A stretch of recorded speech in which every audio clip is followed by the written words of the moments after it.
Welcome back, everybody. It is Wins Above Fantasy, episode 189. I'm Van Burnett, joined as always by Steve Giswelli. We're taking a nice little step back here as you guys listen to this on Thursday, August 14th. I know we're in the throes of crunch time. I was talking, Steve, before we started recording about how I am in the playoff play-in match, essentially. But this is kind of a nice reprieve episode where we're going to take a step back and look out to the future of next year's draft season and look at the first round. One of the most exciting aspects of fantasy baseball is where you land in the first round. I know you got the whole KDS priority system and your NFBC leagues, and also just in leagues in general. You want to start looking at the landscape. And this time of year is kind of great because we've seen enough of the season where there's still some room, right, with about 6 weeks to go for people to change, for players to change their fate. But for the most part, we've got some actionable data to say this guy's a first rounder, or this is what the top 5 should look like. So we got a fun little setup. You did a great job with the rundown. Excited to get into it. I know we had to miss last week for extenuating circumstances, but great to be back, man. How's it going? Yeah, it's good. It's funny, right? Like what we in doing the show, there's like cycles to the fantasy baseball season, and you're always excited for the next phase, and then there's a little bit of burnout towards Yeah. the end. It's like, all right, like let's get this over with. Like, in a few weeks, like at the end of September, we'll be super excited to like break down and dig into research and get ready for off season analysis. Then by January, it's like, all right, let's get into the draft season. Then at the end of March, it's like, I cannot do another draft. Like, when is real baseball going to start?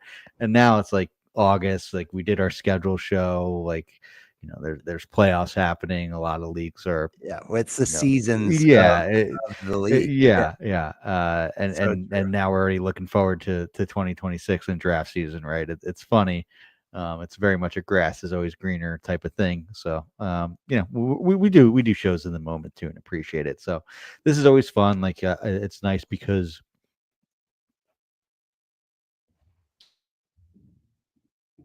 there is no ADP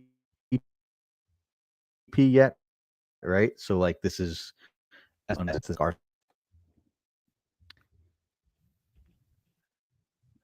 there for a sec. Yeah, Steve, I think I was losing you there. I'm not sure if that was on my side or yours, but I can hear you now if you got me.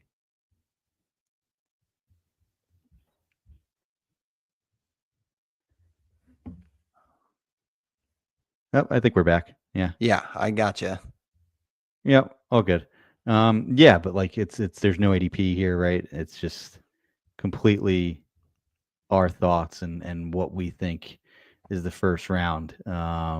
Which is interesting because I think you're always sort of affected by I know Grant Rasby, I reference this every year, but he's like, just because someone says a person is a fifth round pick in October, sometimes they get stuck there and it's not really worthy, right? Hmm. You don't want to just blindly follow ADP, and this is like the absolute opposite, right? This is just what we think. It's a balance too, right? Because you don't want to wait this season too heavily, which Uh-huh. you're bound to do on August 12th as we record this, right? So it's an interesting exercise. It's always fun. I wonder, once we get like a good amount of ADP, how different this is compared to what we think it will be. Yeah. I'm sure it will be a little different. I know we differ in a few areas, which I'm excited to talk about. So, um, yeah, it's excited to get into it. I think we did this show around this exact time last year too. It's funny how that sort of works. It's like, all right, come on, let's talk about next year at this point. But yeah, interesting to see what your thoughts are, and excited to talk about who we think are the best players and worthy of those first round picks. Yeah, and it's great too because these are a lot of the names that we don't get to talk about all that often unless it's like January, February, March. So yeah, and even then it's like, well, those are the first round guys. So yeah, this is almost the one of the main shows that we talk about the top 15 guys. But I like the setup that you took here, Steve, in terms of the formula. So we looked at ADP from this year, but then also looked at the Fangraphs player rater based on a 15 team 5x5 and a nice little stav sheet here where we got the color coded looking at basically from the first rounders this year who has kind of solidified their spot that they belong in the first round for next year and who has fallen out. And then we'll get into newcomers. And then, like you hinted at, Steve, I tried to do a too early solve the puzzle. Say, this is what I think the actual ADP will be. Because, like you said, you can't just go up and down from the player rater this year. That's not how it's going to shake out. People are going to kind of have their own preferences based on either position scarcity or longevity and track record, things of that nature. So, yeah, without further ado, I think just taking a trip down memory lane to March of this year, we had Shohei Ohtani going 1-1, and he has been the number 2 player in 2025 so far. So Ohtani, no surprise, is a fixture here in the top 1 or 2, like he was this year. Bobby Witt Jr., who was number 2 in ADP, has not quite delivered to that degree, but is number 9 on the overall player rater. So I feel like, Steve, you're still happy with Bobby Witt, right? And he still belongs in that first round, no doubt. The slightest disappointments. Yeah, like there's a few guys that are like this, but like 17 home runs, like it's a little bit disappointing, especially after last year where he had a 977 OPS. Sure, the ISO isn't that far off, right? It was 256 last year, 207 this year. So 49 points of ISO isn't too crazy. But like if you look at it, he basically has half the home runs that he does now than he did next year. So he'll get closer. I'm sure he'll hit another 5 to 7 homers and have mid 20 homers, and it'll look pretty good on the year. But it's interesting because a lot of that OPS was made up in the 40 points of OBP rather than the you're basically half, right? It was half.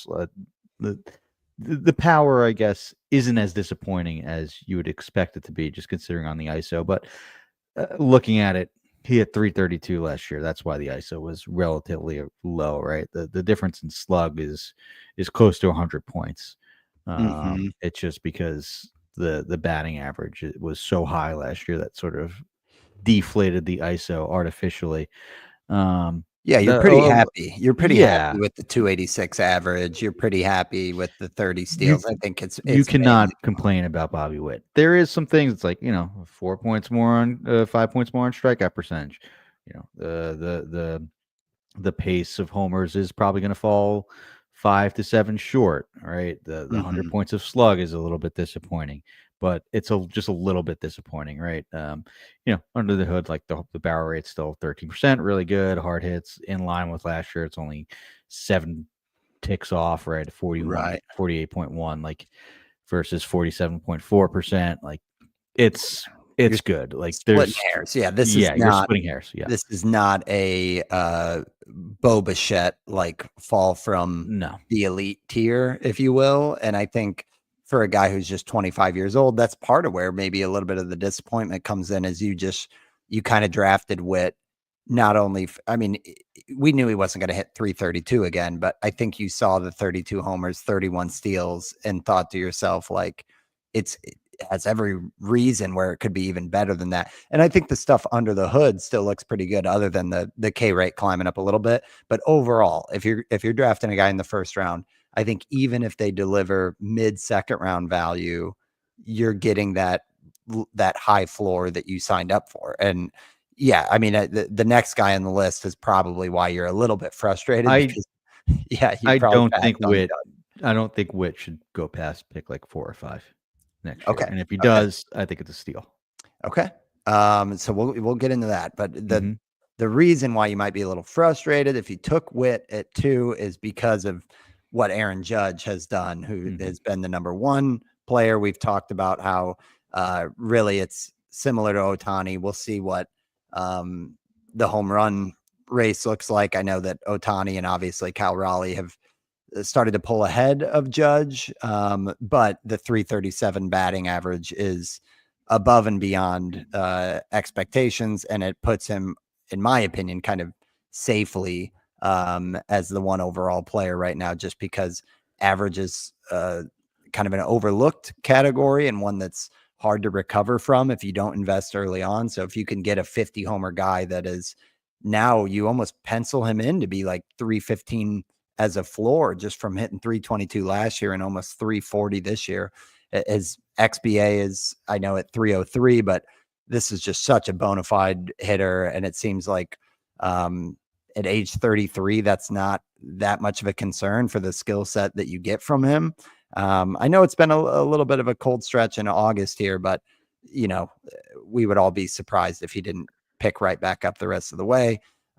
Any thoughts to add on Judge quickly as we kind of look at this? What was, in my opinion, a tier of Ohtani, Witt, and Judge coming into the season? This is with an IL stint. He just came back from the IL last week. He was ice cold in the last week coming back from the IL stint, right? I believe he just DH'd. I don't think he's even been in the outfield yet as we record this on Tuesday night. He hit his first home run since coming back. So he's clearly playing hurt and, you know, still doing what he's doing. I think he would be on pace to come close to the 58, 62 homers from 2022 and 2024. You know, that being said, he is 34, you know, next April. So next year will be his age 34 season. I don't think that, yeah, he's still my number one. Like, spoiler alert, I would still take him first overall. But it's just, you know, after a year with no IL stints when he played 158 games, there was one this year, and it's been a slow bounce back then. Like, you know, I think you have to start projecting an IL stint in his season, which is fine. We did it for a long time. We did for a long time. And I think that it's okay to do that again. I just don't know if we'll see the 158 games from last year, 157 from 2022. I would just project for more for 135, 140. Yeah. Which 140 of Judge is still, in my opinion, the best player. Maybe Ohtani could be better, but more thoughts on him in a second. Yeah. Okay, so then we get to Elly De La Cruz, who is number 4 and is number 4 on the player rater. So that is exactly what you signed up for there. And similarly, J-Ram, who is going off at number 5, is also number 5. So what consistent, amazing, like, it is just like the perfect fantasy player from our generation. Like, oh, dude. I mean, J-Ram is truly the metronome where like you can just bank it. Elly, it's encouraging to see because that is not kind of the moniker that you place on Elly that like, oh, you're going to get what you sign up for. It hasn't been to date. There was a little bit of that volatility with Elly, but now that we've seen him do that this year, and it's like, obviously last year was berserk with the 67 steals, but he's kind of matured a little bit as a player, in my opinion. It's a very J-Ram like overall production the last 2 years in a way, right? Maybe not the same shape. Like the strikeout rate was higher last year, and you know, J-Ram's had some of the best strikeout rates in the in baseball while doing this. So it's not the same way of getting there, but 119 WRC plus last year, 119 WRC plus last year, 809 OPS last year, 813 this year. There are some encouraging things too, right? Like he cut the K rate by 6% this year. Yep. You know, he had 25 homers in 160 games last year. He's got 19 so far in 120. So maybe he'll, you know, improve on those numbers, and it's slightly better. It's passable versus lefties, right? You know, I'm looking at the splits last year versus this year. Is a 71 WRC plus versus lefties this year. Last year was 84, so a little bit of a of a downturn, but Hitting for average a little more though. yeah, a Against little lefties better. And I want to and look at against righties. I want to look at the strikeout rate too. Yeah, it's 31% this year, was 31% last year. So still the same similar struggles versus lefties, but nothing that like I don't know if he's on the precipice of like stop switch hitting or anything like that. Yeah. And another guy that we'll talk about, who got pinch hit versus lefty recently. That's a potential first rounder. I don't think Ellie's in that territory, but we'll get I to that think in a second. the only thing to watch for Ellie is for a player as young as him and as kind of raw still as Ellie. I think it was the last year in May where he had his roughest month, and it was Yep. everybody was chattering Mhm. about it. It was like I think there was even talk about him being sent down and like figuring stuff White hot out. in April, and then May was like, whoa, like Yeah, it was like a like yeah, 550 OPS, yeah, and since then, he had put together 9 months of consistent baseball production. This month has been the worst month since then. So just a 178 average and a 413. So I would love to see Ellie just obviously rebound and show that he's not as prone to those like mega slumps, but we're talking about less than 2 weeks. So it's super small. Overall, I think Ellie, especially in roto leagues, whatever shape it comes, if he decides to steal 50 bases, or he's also the type that you wouldn't be shocked if he went on like a power binge as he gets older and closer to like power prime. But yeah, I think Ellie, to me, it passes the smell test of like a top 5 pick, even with kind of the offensive context in Cincy. I think that kind of is a wash with the ballpark and everything. But what were you gonna add on Ellie there, Steve? yeah. I have him as my 3, as a little bit of Okay. a spoiler. So Okay. it just yeah, that's a pretty crazy analysis, and you wouldn't think it just with you know the up and down start to his career, that amazing hot April, the cold May, and then how consistent he's been since. That means something. Consistency, we talk Mhm. about it in the ATC projections with Ariel Cohen, like right there's that consistency score, right, of Mhm. like how much they deviate from their production, and how much that comes in like waves. To have that in a head-to-head league is also important, right? Like you to get Yeah. the shape of that production every single week is going to help you produce and be at the top of your standings. And then yeah, obviously for Roto, like yeah, Ellie's a game changer, like um just 5 category stud. So Yep. yeah, pretty amazing that he's become like such a reliable fantasy asset this quickly, especially given some of the concerns that like yeah, it's like last year or 2 years ago, if we would have done this exercise, we were like, how high is Ellie going to go? And like there's some people that think yeah, the floor is minors, and it probably was at that point. Mhm. um but now he's like just basically as safe as they come as a top 5 pick. Well, and Crazy. the beauty of it is the other side of the coin too, that you're getting that, kind of relatively high floor, but then the flip is it's still kind of a limitless ceiling, right? Like Yeah, if he holds some of the batting average gains and he decides to go back to attempting 70 steals, there is still very much a scenario where Ellie could rattle off a 1-1 yeah, type of season, which is probably a nice segue to talk about J Ram, because I think we're past the days where that's possible for Jose Ramirez. It's not what you sign up for when you draft J Ram, and you have to tip your hat that this guy just does it year in and year out. I mean, when you look at like the back of the baseball card for Jose Ramirez, he has been since 2018 when and even before that, the 2017 year, he's 29 homers, 17 steals, and a 318 average.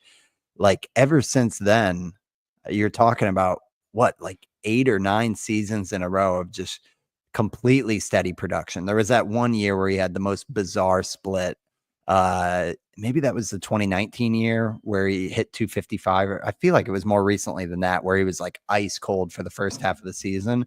But otherwise, you know what you're getting for Jose Ramirez, and it's almost always a great 5 category contribution where nothing is necessarily like best in the league, but across the board, you're getting an A- in every single category. And I got to be honest, Steve, when I think about Jose Ramirez, to me, the age is kind of something that I'm like, oh, well, he's getting up there. He's been doing it a long time. He's got a lot of mileage, just can't continue. He's 32 years old. So maybe that's a little harsh. But I do think the vanilla factor for J Ram has and will continue to push him down the draft boards. Like I do not, and that's my spoiler. I do not have him going at 5 overall. Do you? Even though we're looking at back-to-back 5. Yes, he is in my top 5. Okay. I may switch him with I have Witt at 5. I would probably go Witt over J Ram. But I wouldn't go lower than 5 with Jose Ramirez. My question to you, is Jose Ramirez a Hall of Famer? I think he is. I just feel like 1, he's not done.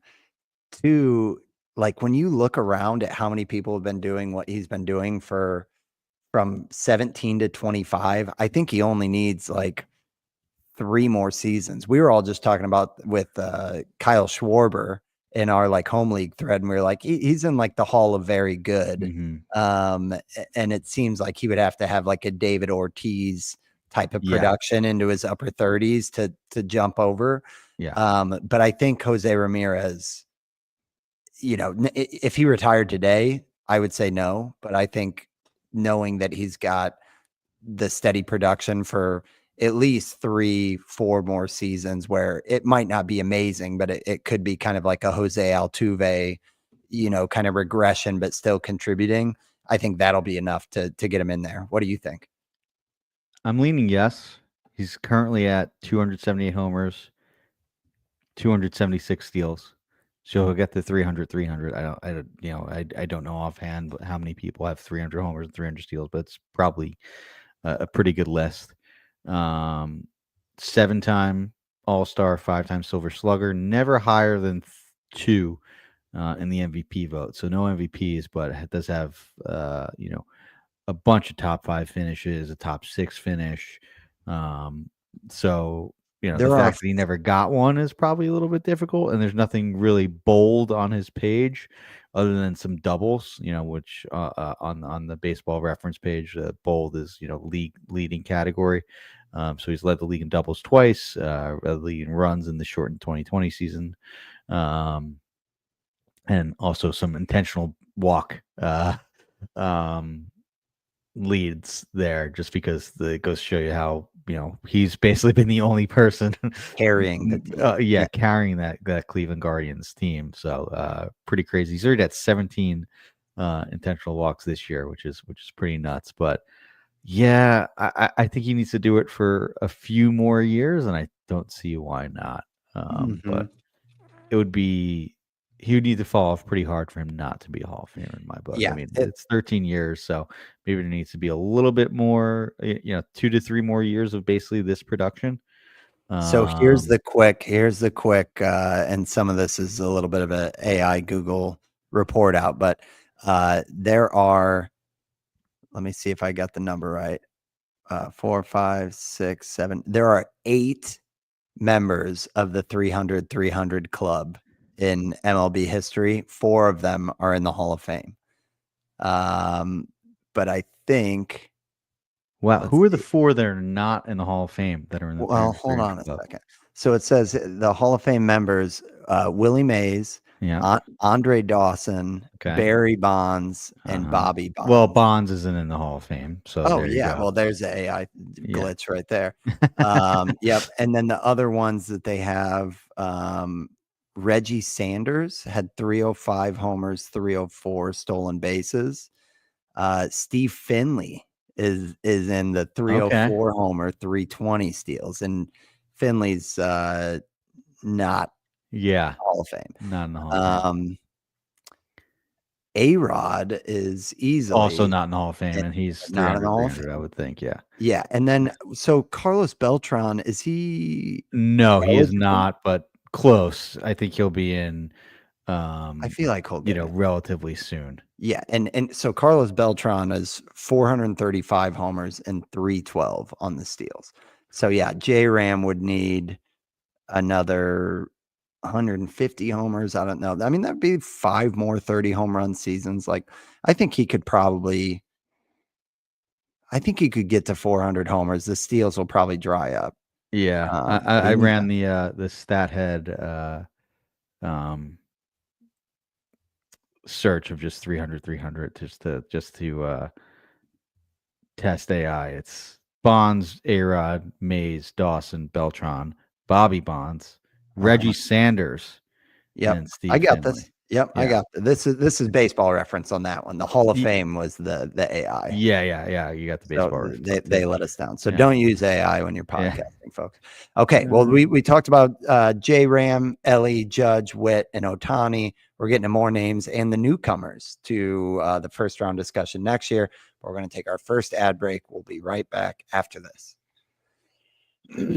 All right, so Steve, number 6 this year was Juan Soto, and Soto is another one that I feel like he was near the double digits at like 10, 11 before he really climbed up when he signed with the Mets and everything.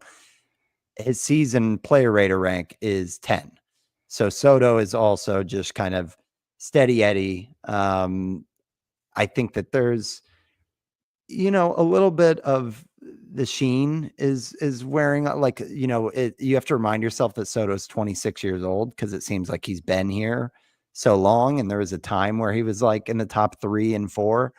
It's been an interesting year for Soto. The power is waking up a little bit where it was a slow start, but now he's at 28 homers, 18 steals, a 250 average, and an 873 OPS. This is good for Juan Soto. I think that we've said for a few seasons that he's going to do it in different ways. It's almost like the Bryce Harper thing, but he is still delivering top 10 production. So you can't complain too much. And I think that came with, some struggles, right? Like in May, he had a 219 average. July, he had a 210 average, but he had that mega 11 homer month in June. And yeah, it looks like he's going to end up with a little bit of a low average, but a really nice power speed season. So what do we make of Juan Soto? Yeah, 18 steals. I did not realize that he had 18 steals. That's pretty crazy, and that's definitely buoying his fantasy value. Just because it is a slight disappointment as far as like OPS wise for Soto. I mean, 876. How many people can you say that's a disappointing season? Yeah, OPS wise. I'm a believer and big on the first year of a big contract being tough for players. They press, especially what was going on early with Soto. And I think he's through that. I think he'll have another monster year next year and will be a steal. He is 7 for me for next year. So this looks a lot like the 2022 season when he was traded, and it was a little bit of a disappointment with Soto. And I mean, he already had more homers than he did have in 2022 when he had 27. So I think this will even out, and he'll put up another 900 plus OPS season next year. Maybe there won't be as many steals. Maybe this is just now sort of part of his game, but I would expect like 280, 35 homers next year, and him to be probably a top 5 to 7 pick. Yeah, that's a good point. I probably got him low because I've got him at let's see, 9. So I think I could see moving Soto up because he is probably going to end up with like a close to a 35, 22 steals. And it's a good point that like the steals, his career high prior to this was 12. And most impressive is he's only been caught once. So we know that it's mainly about intent. And when someone's running a lot more on a new club, then that's a sign, in my opinion, that there's something that's tangibly different, and it's not just kind of complete random noise that it all worked out on the base paths. So he's running more. And yeah, he's not a 250 career guy. So I think his projections next year, might be the 35, like you're saying, and like a 280 guy. But I think I would be okay. Like, if he keeps this up and he ends up with 23 steals, I don't think it's ridiculous to project him for like 14, which is more than we had planned on Yeah, most of his I would career. say double digits. I mean, because now Okay. it's been it would be 2 of the last 3 years where he's hit double digits, right? Hmm. 12 in 2023, 18 this year. I think it would be. I mean, all the projections the rest of the way have him as at 4. So So yeah, 22 I think steals. I think it's fair to project for 10 next year. Whereas this year you probably weren't projecting more than like 5. Yeah. So that's nice. I mean, especially for a guy that's like the best 4 category player there was, to be like a 4.5 or 4.75 categories even, to Yeah. throw in those 8 to 10 steals is pretty nice. Yeah, for sure. So there's Soto, and then we got the first faller big time with Yeah, let's Corbin. go. Let's Corbin. go through a lot of these because there's some disappointments here, and then we could. Yeah, we got to shift over, I do right? want to focus on guys that we think are jumping in. Yeah, right. Yeah, absolutely. So Corbin Carroll, it was 7, and he is 29 on the player rater. Hmm. Kyle Tucker was 8, and while we had high hopes with the first half, has been 15 because he's been on this cold stretch. I And do there think was an that injury still. there. Yeah, yeah, That's right. Yeah, but he's cooled off quite a bit. But yeah, I think Tucker for the most part is still in that steady Eddie yeah, camp yeah. that I would Jay ran with. I think I would group him with almost like Wit, even of like the slightest of slight disappointments. Like, right, like, Yes, if for you sure. didn't know the shape of it, like you're maybe you're a little disappointed in Tucker because like in April it looked like he was on his way to being the number 1 overall player. Yes, And exactly.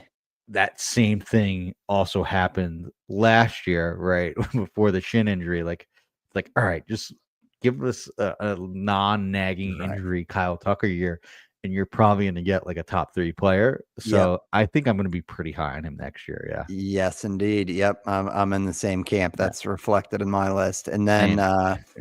Gunnar Henderson, who yeah, I mean, he's had and Ielston. I know that that was at the very beginning of the season, but it's Yes. just been weird production all year, and we thought he was going to kind of bust out of it. It just hasn't been. Yeah. It's been good, but not top 10, and he's Mhm. been 57 on the player rater.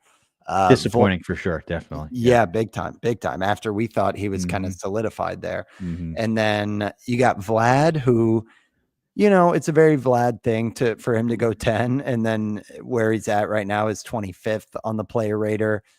I think he's wavered in his fantasy career, if we're going to call it that, of Yeah. like back of the first round, early, mid second round. I think he'll probably wind up in the same range. Hmm.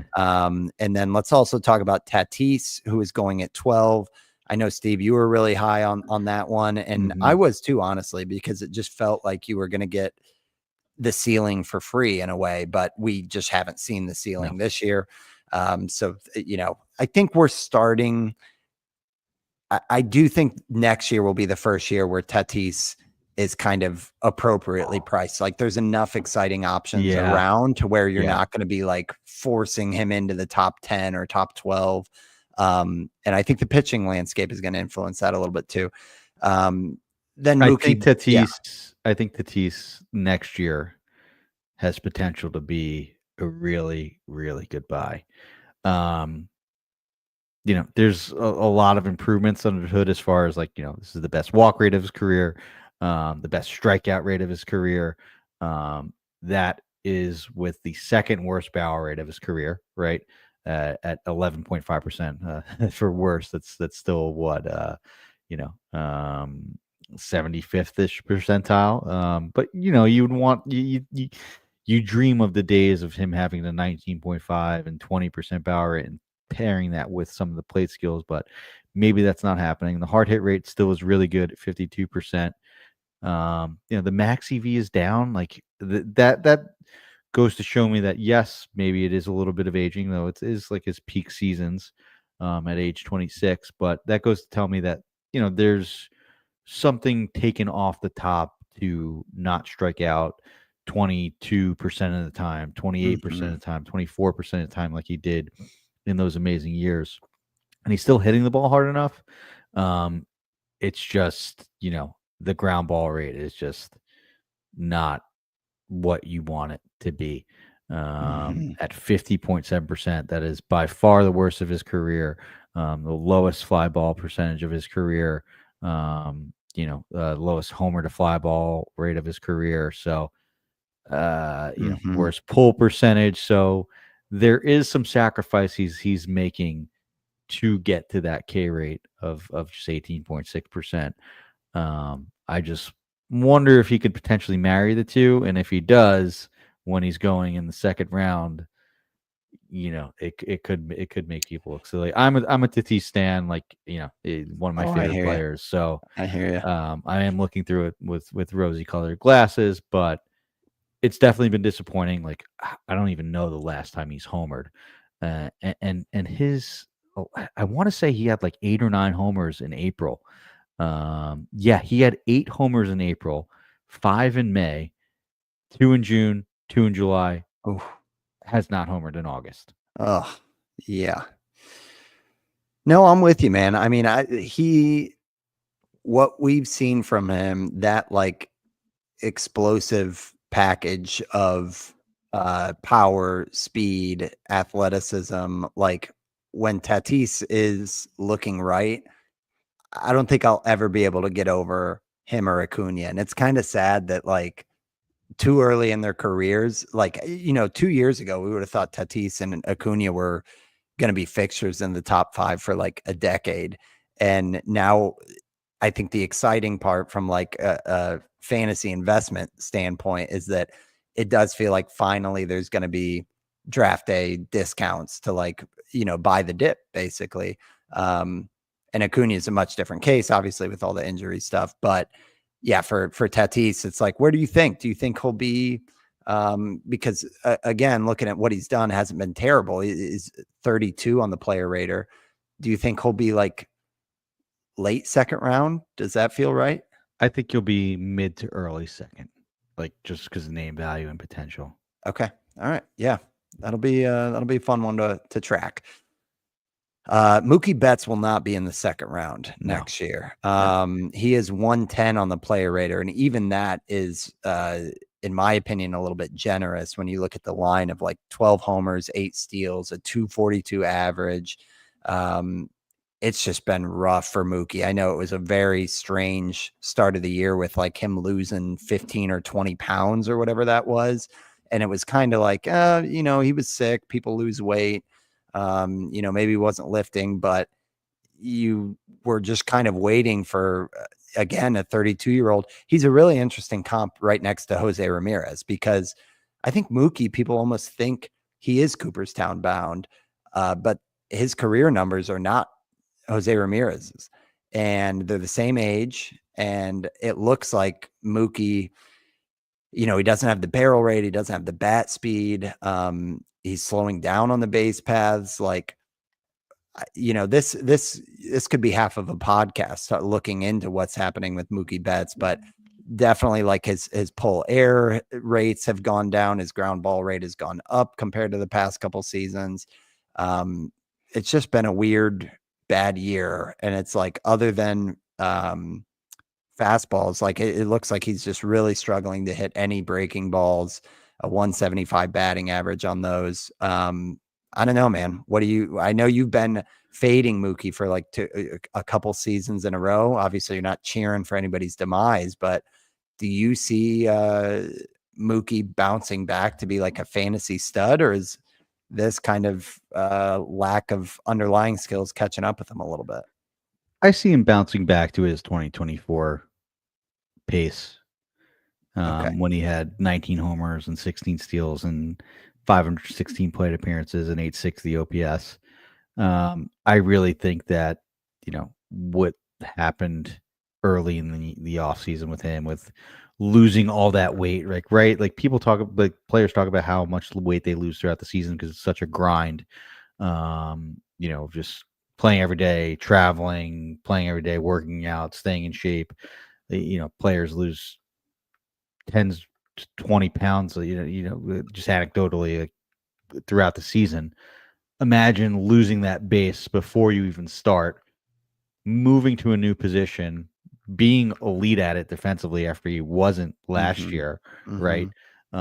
So I think he also talked about how he spent most of the offseason focusing on that defense. So who knows? Maybe he was planning on getting that timing down in spring training and focusing on hitting, and that never came because he got sick, lost all this weight, and battling injuries. Like, I don't know if we'll ever see top 5 2023 Mookie Betts 39 homers again, but I definitely think we'll see. I think we should. I think we'll see first round Mookie Betts again. Okay. Where does he go next year? Third round? Third or fourth, I think. Yeah. Okay. So with that thought, that sounds like that's another buy the dip type of situation. So we'll see if the industry fades him that far, or if the people are willing to give him a full on free pass as we get through the off season, because it was kind of a wacky year, like you pointed out, and with all the weight stuff. Okay, last one in terms of a very slight drop is Julio Rodriguez. Julio, when you look at it, he's put together kind of a Julio Rodriguez type of season, right? He's 23 homers, 22 steals. He's going to end up, at the batting average at 256. He's going to end up with, I think, a better fantasy season than we got from him last year. Still just 24 years old. So not sure, it's not the top 5 pick that he was a couple years ago, but I think he's definitely solidified himself as like a trustworthy power speed OF1, just maybe not, that elite league winning upside as like a top 5 guy that he was being drafted at a couple seasons ago. But what are your thoughts on Julio before we get into the fun topic of the newcomers? I think it's been pretty good. Like 15th overall ADP, 16th on the player rater. And he's like in one of those patented hot streaks. I think it's just like, we may have to, and maybe this also goes for like the Tatis situation that I was talking about, like, and applies to that as well. Maybe just some of our expectations need to be adjusted a little bit. Like we're looking at that 2023 year and dreaming on it when he had 32 homers, 37 steals. Maybe it's like, okay, let's hope for another 30-30 season, which I think could happen this year. And just maybe, it won't be, someone that has the ceiling of like even like a Kyle Tucker or Ellie, right? It's more first round oatmeal, which is, I mean that in the most complimentary of ways. Yeah, for sure. And I think, mainly that comes from the volatility, that there's just up and down months. And you mentioned the patented hot streaks, but like it was early in the season, right? Yeah. April, where he hit just 202, 643 OPS, but then he heats up. And these guys are, baseball players. That happens. You go through peaks and valleys, but I do think J-Rod is one that it's better peace of mind for a roto league than head to head, just because he's done this for a few years now. So yeah, that's that group. We're going to talk our newcomers and kind of get to our solve the puzzle end of the show, but we're going to take our second ad break and we'll be right back after this. All right. So Steve, it's time to talk about Cal Raleigh again, because he's just not slowing down, man. 45 homers, 13 steals, a 245 batting average, which is more than I would have signed up for. And Cal Raleigh, despite having, what was the ADP? We looked at it last show. I think it was like in the high 80s. I can 70s around. Yeah. Raleigh 78. Okay, 78, and he has been number 3 on the Razzball player rater, or I'm sorry, the Fangraphs player rater. And it's worth noting that the dollar value from Judge is 44.5, Ohtani is 44.2, Cal Raleigh is 43.3, and then there's a $9 drop off to Elly De La Cruz. So when you look at Cal Raleigh and the catcher position, this is going to be one of the hottest topics of the offseason. And maybe not. Maybe you just chalk him in there. I have yet to even see where you put him, Steve, but based on position and just how real this looks and him just being 28 years old, is Cal Raleigh a top 3 pick next year? Where did I put Cal Raleigh? I have him at 8. I do not think I will have any shares of Cal Raleigh. But do you think, what do you think the industry will do though? I have no idea. That's what I was going off of. And I honestly think that Raleigh is going to be number 3. Like, I think the first knee-jerk reaction is, come on, what are we doing here? It was, you're paying for a career year, but I think the more you look at just how dominant it was, a 19% barrel rate, and it's like, it's not like he didn't have an elite barrel rate coming into this, but then you look at, I mean, I guess the XBA this year is 239 and he's at 245, but like, you will take that if the power is real. And I don't think you're buying a 50 homer season, but if you're signing up for a 40 homer season, with how many games has he played as well? 117. Yeah, he's played basically every day. It's available every day. Yeah, I think that I could see the pendulum swinging back where a lot of people are like, no, Cal Raleigh, not only are you getting catcher addressed, but you're getting just an absolute power monster. The 13 steals is absurd, by the way. We haven't even talked about that. And he got caught 3 times. So he's attempted 16 steals.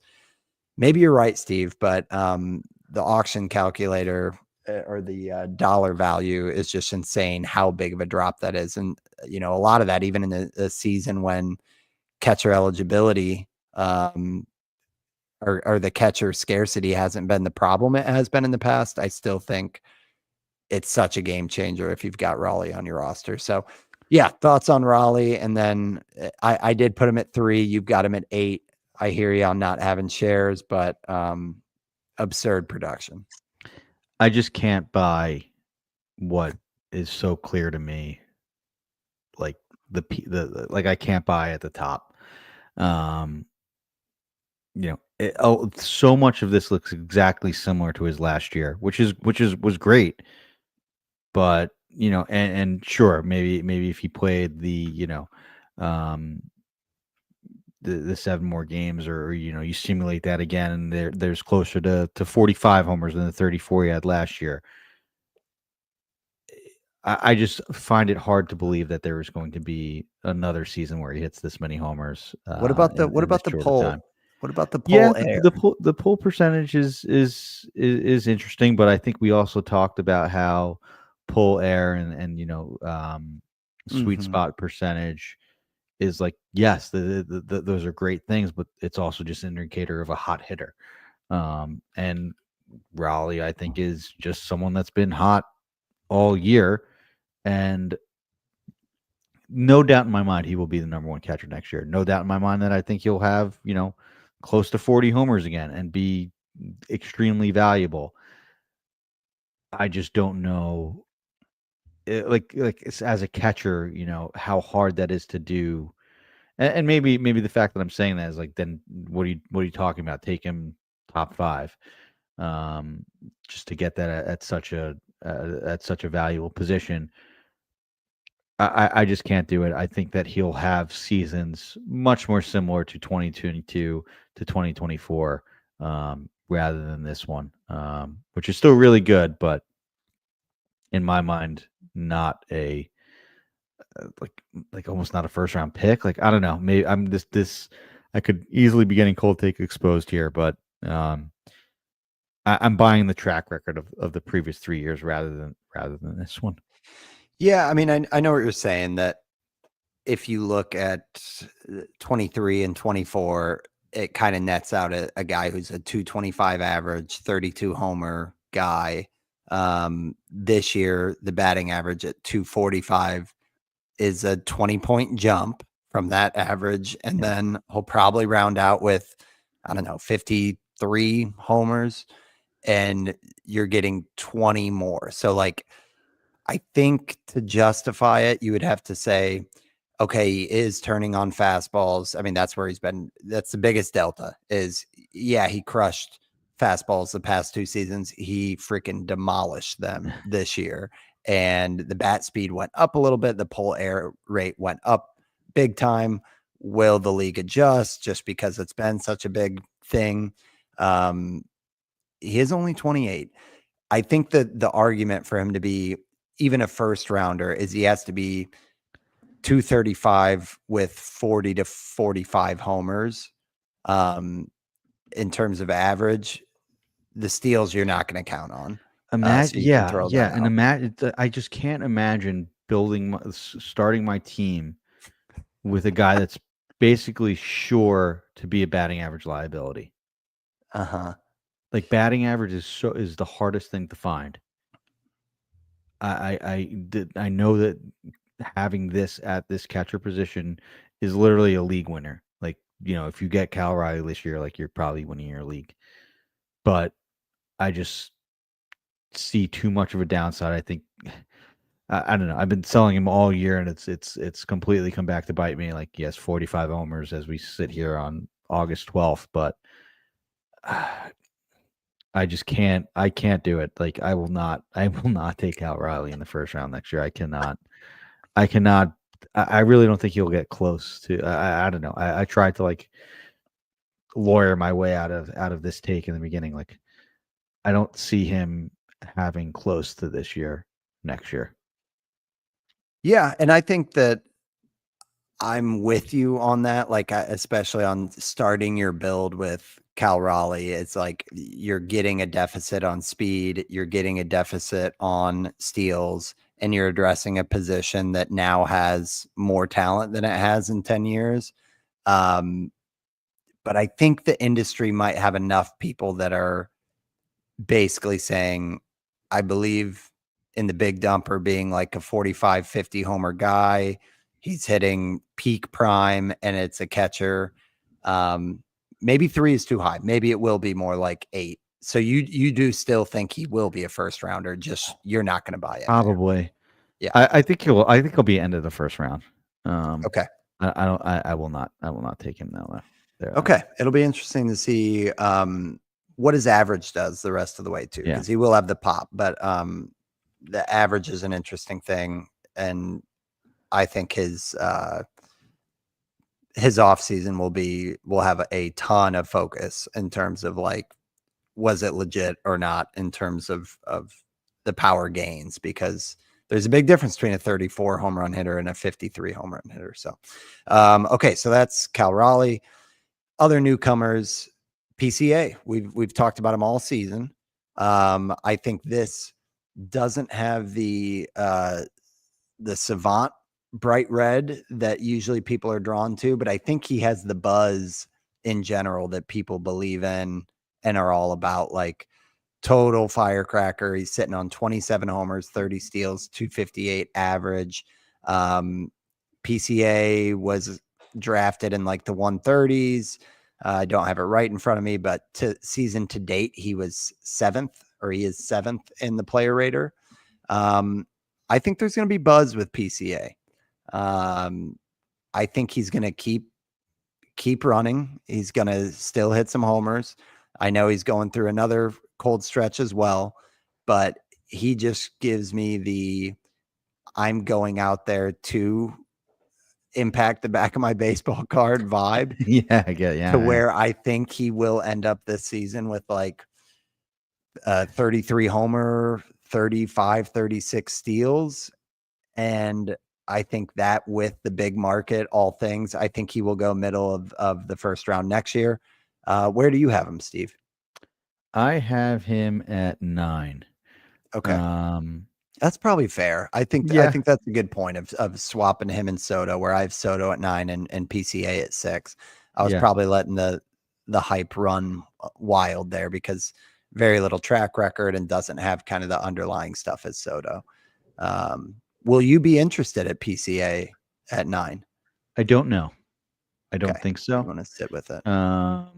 he is going through like the first slump of his season. Like you just got the underdog tweet that Carl Armstrong in August, 3 for 37, 0 home runs, 0 RBIs, 0 walks, 14 strikeouts. Yeah, the smallest of small samples, and like this is literally the first time he's struggled all year. So like, whatever.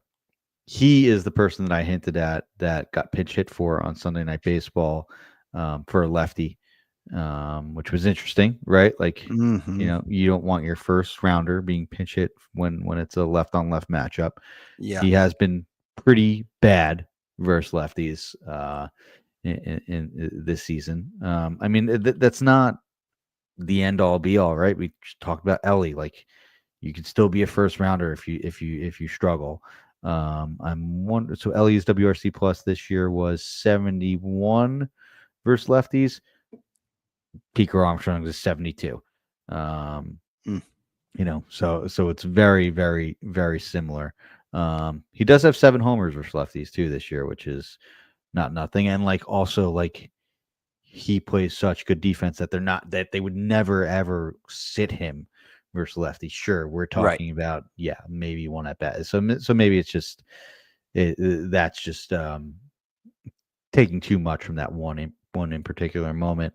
But that being said, like with Raleigh, yeah, you see, like, okay, yeah, see, he swings and missing a lot. That's in his game, and he's outproducing his batting average, but the power is obviously still going to be there. With PCA, it's like, okay, is he overperforming his power? Is there ever going to be another 27 home run season Right. again? I mean, the barrel rate is still amazing at 85%, 14 percentile. So maybe that's in the cards, but I don't know. 258 might be high. It might be pretty similar to a Raleigh situation, and the hard hit rate and bat speed isn't what Raleigh's is. But he makes up for it in other areas with the speed and that Bauer rate there, like we were referencing. So I don't think there's whereas before it looked like maybe he was on his way to like a top 5 pick. Now it's like, okay, Pico Armstrong back in the first round. I would feel comfortable with that. Mhm. Yeah, and I think I agree. In a vacuum for me, I will not want Pete Crow Armstrong over like a Kyle Tucker, No, but absolutely not. but Agree. but I'm just curious if the hype of like the power speed combo will, and just the youth and a little bit of like the mystery box, if people will think there's more of a ceiling for PCA. But if that's the case, he really has to turn it around in the last 6 weeks. Otherwise, that's going to follow him all off season in terms of like draft prep, and he'll probably be more like middle second round if he just doesn't break out of like the bad slump and turn the corner, because then everybody will be like, yeah, once he got exposed, he didn't adjust back. Okay, so to keep it rolling here, Kyle Schwarber, man. Yeah, we knew that we felt like we had the book on Schwarber. Draft ADP was 69, and he has been the 6th overall player in the player rater. I think this one is a tough one because Schwarber is doing, he's kind of the Cal Raleigh of the outfield. 32 years old, so age is a little bit of a factor, but I think we're going to see Schwarber end up with high 40s homers. He's already at 10 steals, 250 average, and it's 2 seasons in a row that he's had the average around 250. So maybe I'm running a little wild with having Schwarber at 8 in the first round, but do you think Schwarber cracks the first round in general next year, given that, the book's out? It's definitely a high watermark type of year. He's aging a little bit, but I think you can probably project him for 42 homers, a 250 average, and 7 or 8 steals. I love Schwarber. I think I will take him. I wish I had more shares of Schwarber this year. Like, he was so obvious a player that I should have been all over, as far as like, you know, the fantasy baseball community being ageist, like boring, like, there's some flaws to his game. Like, he is Ortiz. He Totally. is like, this decade's Ortiz. Such a good hitter. Yeah. That being said, there's no way that I think he gets put in the first round next year. I think no. You don't think he cracks it, even if No. he goes nuts and gets 50 homers. No, Just everyone knows. I don't think so. I think that there's too much concern of like, a 200 batting average, 218 like he had in 2022, 2023. This is a career, this is a walk year, right? So, it's the last year of his deal. So we'll see where he ends up, and I think that maybe you would definitely have to expect some regression off the career best 162 WRC plus. So I think 20% barrel rate, Steve. 20% barrel and he's rate. done that before. He's had a 20% barrel rate before, so it's not new for him. But I just don't see the fantasy community putting a 33-year-old batting average liability. That's like I don't see. I could see Raleigh not being a first rounder, and I can't see non-catcher Kyle Raleigh being a first rounder. I don't know, and maybe it's weird that I'm so in on Schwarber and out on Raleigh, but Schwarber has been doing this for years. Like this is exactly who he is. Like, he is a 45 homer hitter that has a batting average range from 200 to 260. It is nice though that the last 2 years have been around 250. So maybe that's what you could project him for. But as much as I love Schwarber, we have seen some of the downswings too. So I just can't see him being put in the first round, especially like, the 10 steals are nice, but he had 5 total the last 2. Okay, that's fair. I mean, it is odd how his production is not all that different, but he's delivered 6 overall value. Like, I'm curious what he delivered last year. I wonder. Yeah, let me see if I Be can an pull up interesting that. thing to pull up. Because I can pull up the player rater from last year. Because was there a big discount this year with him going 69 overall? Why can't I see 2024? Can I? No. No, that's fine. But I can't see the player rater for last year, at least very quickly. But I think you could theorize that if what he's done, I mean, I guess he's ahead of his homer pace. He had 38 last year. He has 42, and it's mid-August. So it's like we're getting the best of his power years along with the good batting average and then some steals to boot. So, yeah, I think that's fair. I don't know. We'll see what he does the rest of the way.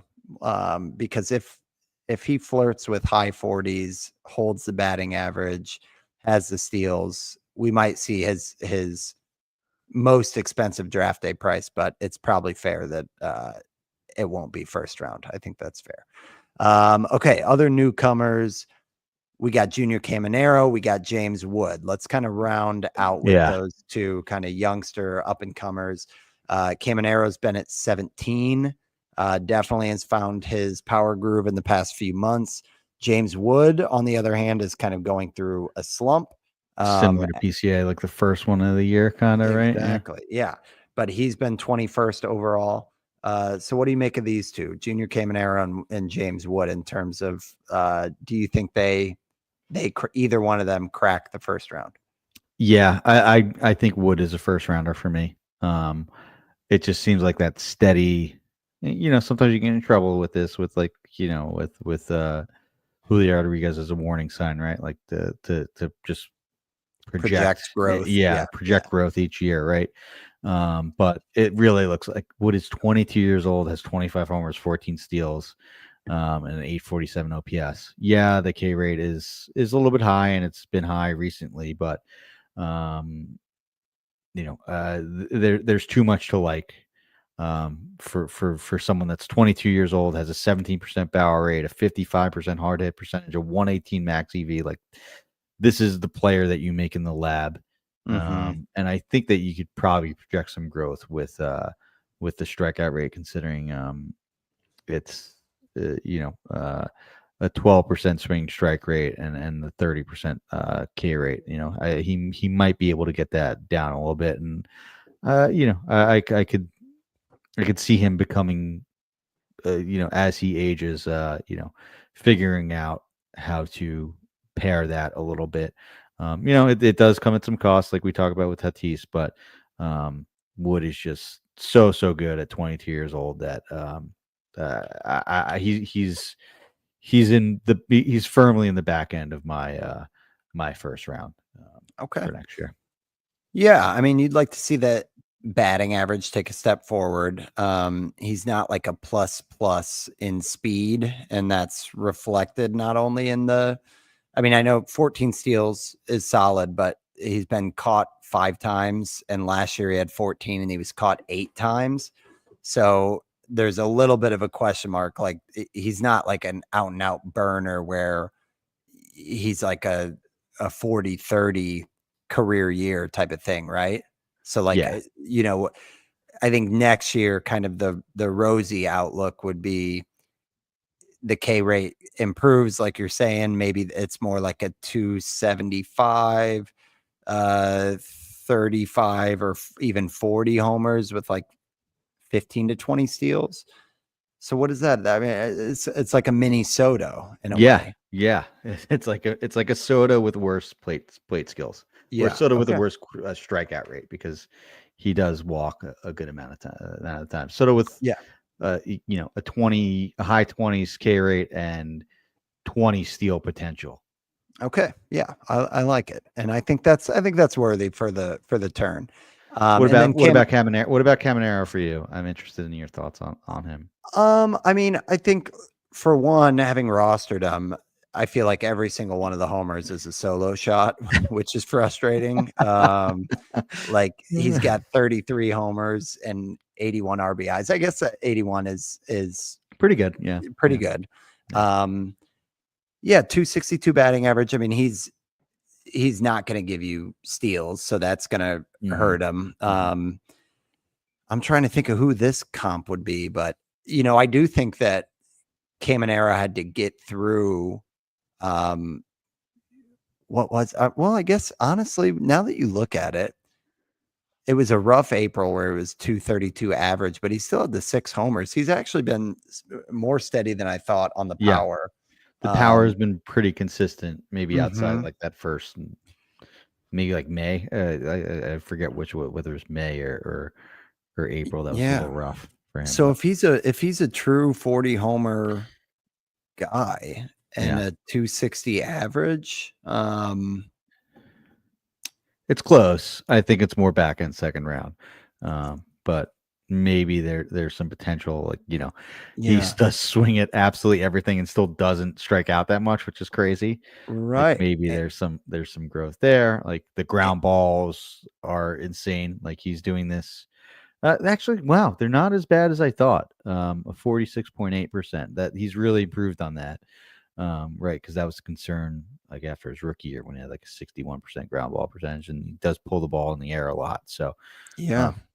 yeah, that's I impressive. mean, I just always see the tweet of like how many double plays Junior Caminero is grounded to. Maybe that's why he has so many solo home runs. yeah, right.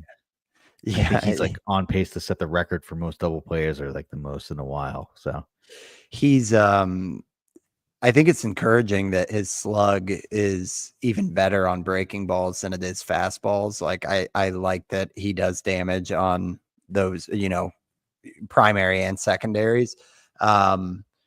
He's a tricky comp. I honestly can't think of a guy that's like in recent memory that's, if we're gonna call him 40 homer, 260, chipping in on speed.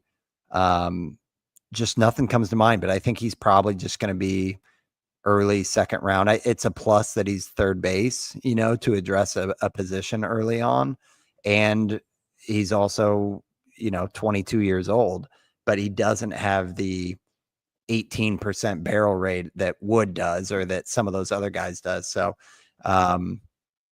he's just got that ridiculous bat speed. Yeah, Yeah. I think Caminero is going to be early second round, and I kind of like it, honestly. The more that I'm looking at like the full profile, His home run spray chart is a thing of beauty. It's just like basically one home run to like every spot of the field. It's crazy. Yeah, you're right. That's and that's such a good sign of like true power, right? It hit to all fields. It's like a young Goldschmidt or something. But yeah, you'd love to see as he grows, and like naturally you have to say that a player like this, with how much he was hyped, is going to take steps forward, kind of like we were saying with Wood. And I think if he can move that average up, that's when you start getting into like, all right, to a 280 guy who can hit 40 homers, that's a first rounder. Yeah. There needs to be some growth in batting average, strikeout rates somewhere along there. There's like another, for sure, another step to take for him, as exciting as 33 homers on August 12th for a 22-year-old is. Crazy. Wood and Caminero are both 22 years old. I think this may not be a question for long whether those guys are first rounders, right? Yep, I agree. All right, so Steve, I don't think we have time to get into the pitchers because we're running super long, but we'll at least round out, because we've talked about it a few times. My crystal ball first round, which I think I've made changes on the fly, but I'll read them as I had them. Judge at 1, Ohtani at 2, Cal Raleigh being a stab pick at 3 for some catcher enthusiasts. Elliott 4. I got Tarik Skubal at 5 because I think his 2 seasons in a row as SP1 might be enough for people to say he jumps the pack of bats that I have following, which is PCA. That one, I think I would switch with Soto probably. I think you've talked me into that one. Yeah. I think Bobby Wood at 7 is maybe a little late. You bring up good points there. But I do think that Skubal will have some tax next year, in my opinion. Schwarber at 8, Soto at 9, J-Ram. I feel like the oatmeal is going to unfairly snag him on where he lands. It might not be as late as 10, but by all accounts, he probably should be going 5, and he will go like 7, 8, 9 territory, in my opinion. And then I think there's going to be pitchers that get pushed up next year. I think Wheeler and Skeens and Crochet, I have all of them in the first round, kind of a throwback to when we had like the Kershaw, Kluber, Sale days, where Scherzer, where like there were a lot of people trying to snag SP1s in the back of the first round. I think it's kind of ripe for that like you kind of have to squint at some of those bats between like 10 and 18, but there's like a clear top 5 pitching, so I could see that happening. And then I had Kyle Tucker at 13. I will have him higher than that personally. And I threw Machado at 15, but I think he's another oatmeal one. I think you're right that it's probably a James Wood situation of who's going to move in there. But Steve, why don't you rip through yours, and then we'll kind of round out the show here. I have Judge, Ohtani, Ellie, J-Ram, Witt, Tucker, who we're still really high on, Soto, Raleigh, PCA, they did back-to-back pitchers, Crochet and Skeens at 10 and 11, J-Rod at 12, Wood at 13, Carroll at 14, 15 is Churio.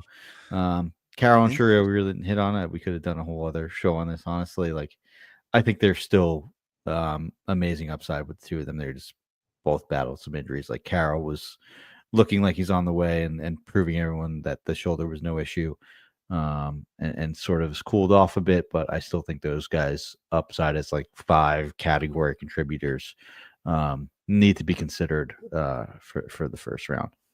Very nice. Yeah. I think that's a good call. Only 14 steals for Corbin Carroll this year. Wow. I am surprised by that. Yeah.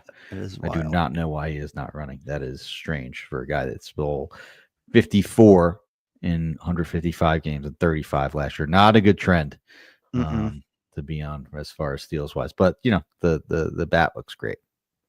Yeah. That's one for us to look into at a later date. Any reason you don't have Skubal? Is that just oversight, or are you actually fading there? Oversight probably, and just the fact that I kind of just filled in with 2 pitchers. through them. Okay. Yeah. I think I prefer. I think if I had to take a pitcher first, it'd probably be Skeens. I'd flip those 2, even though that was my list, just based on like age. Yeah. It'd probably be like Skeens, Skubal, then Crochet. Okay. I Sure. like it. Yeah. But you got a little more pitching in there too. Yeah. All right. Well, that was a fun show. As you guys can tell, it's hard for us to not talk about these high-end guys, but thank you for joining us. We'll be back next week and through the rest of the regular season. But for episode 189, thanks for talking baseball with us. Thanks, guys. Later.